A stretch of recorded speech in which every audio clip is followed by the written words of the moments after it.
Smoking effects in fertility మాట్లాడుకుందాం. ఈ మధ్య కాలంలో హుక్కా కొట్టడం కానివ్వండి, ఈ సిగరెట్స్ ఆర్ వేపరైజర్స్ వాడడం కానివ్వండి చాలా ఎక్కువైంది. రిప్రొడక్టివ్ ఏజ్ గ్రూప్ అంటే 21 ఇయర్స్ నుంచి 29 ఇయర్స్ టైం అనేది మనకు చాలా ఇంపార్టెంట్. ఎందుకు అంటే ఎగ్ డెవలప్మెంట్ కానివ్వండి, ప్రెగ్నెన్సీ ప్లానింగ్ చేసుకున్నా కానీ మనకు ఎగ్స్ మంచి జీన్స్ తోని ఉండే ఏజ్ గ్రూప్ ఇదే అన్నమాట.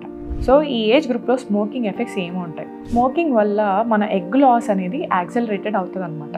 సో ఓవేరియన్ రిజర్వ్ చాలా తొందరగా పడిపోవడం వల్ల ఎర్లీ మెనోపాజ్ రావచ్చు లేట్ లైఫ్లో. సో అట్లనే ఎండోమెట్రియల్ రిసెప్టివిటీ తగ్గుతుంది. సో బ్లడ్ సప్లై యూట్రస్కి తగ్గడం వల్ల రిపీటెడ్గా మిస్క్యారేజ్ అయ్యే ఛాన్సెస్ ఉంటాయి అనమాట. అలానే స్మోకింగ్ వల్ల DNA damages common. So recurrent implantation failures కానివ్వండి, మిస్క్యారేజెస్ కానివ్వండి ఎక్కువ అవుతాయి. సో వీటన్నిటి వల్ల డెఫినెట్గా ఫికండిటీ రేట్స్ అంటే రిప్రొడక్టివ్ పొటెన్షియల్ పడిపోతుంది. కాబట్టి ఈ ఏజ్ గ్రూప్ వాళ్ళు స్మోకింగ్ అనేది చెయ్యకపోవడం ఉత్తమం.